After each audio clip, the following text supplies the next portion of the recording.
কেমন আছেন সবাই?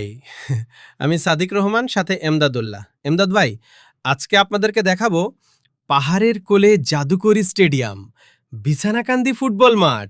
এই তো মাত্র কয়েক মাস আগের কথা। এই মাঠের ফাইনাল খেলায় টুর্নামেন্টকে কেন্দ্র করে পুরো মাঠ যেন মানুষে কানায় কানায় পূর্ণ হয়ে গিয়েছিল। গ্যালারি ছাড়াই যেন এক জীবন্ত স্টেডিয়াম।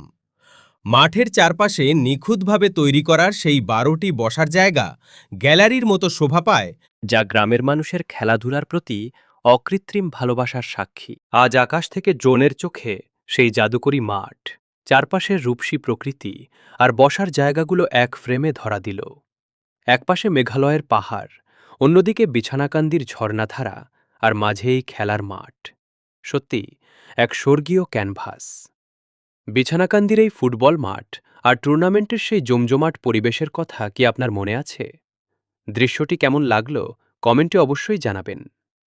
আপনার যে বন্ধু ফুটবল আর ভ্রমণ দুটোই ভালোবাসে, তাকে কমেন্টে ট্যাগ করুন।